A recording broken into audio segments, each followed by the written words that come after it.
Questo unboxing video è un po' diverso dagli altri. Forse è il primo vero e proprio unboxing video, vista la quantità di copiatore che ho ordinato stavolta. E oggi andremo a vedere la versione italiana di un libro che ho pubblicato l'anno scorso in inglese, con il titolo di When the Spring Comes, per cui in italiano tradotto come Quando arriva la primavera. Innanzitutto, Quando arriva la primavera è un libro di genere folk horror. Il folk horror è un genere molto vicino al gotico, però a differenza del gotico, che si basa principalmente su creature del soprannaturale, il folk horror, come si può già intendere dal nome, è basato fondamentalmente sul folklore e quindi sulle tradizioni popolari locali, spesso e volentieri tradizioni di origine pagana. È esattamente quello che succede in Quando arriva la primavera. Allora, innanzitutto andiamo a vedere la copertina.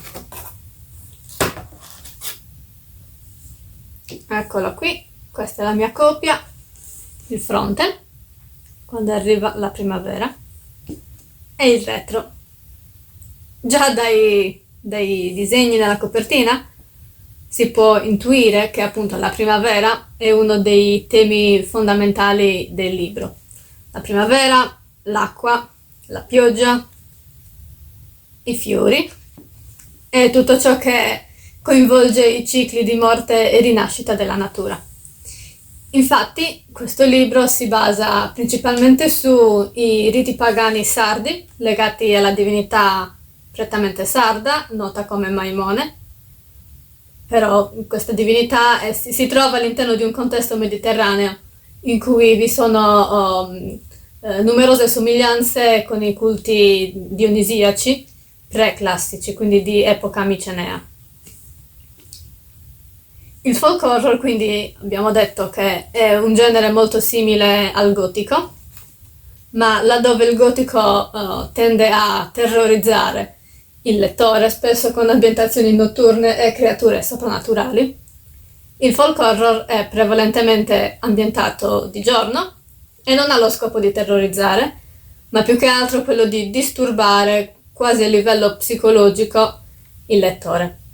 Infatti, alla fine questo libro, come anche il genere folk horror in generale, è quasi filosofico e con delle tendenze molto verso tematiche religiose. Ho ordinato 15 copie e queste 15 copie saranno disponibili per la vendita il 25 di maggio ad Iglesias alla 27ª rassegna artistico-artigianale, e insieme a Quando arriva la primavera ci sarà anche la vendita di Un canto fra le rovine, che è appunto gotico, e già si può intuire dalla copertina che qui, diversamente rispetto a Quando arriva la primavera in cui si parla di divinità pagane, qui si parla di leggende, fantasmi e castelli infestati.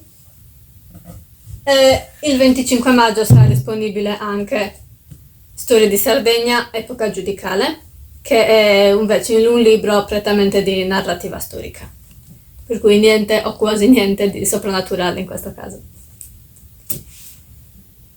Quando arriva la primavera è pubblico già dal 1° di maggio, che tra l'altro il 1° di maggio non è una casualità, è una data importante a livello della storia, a livello del folklore e dei riti pagani appunto legati al maggio e quindi alla primavera.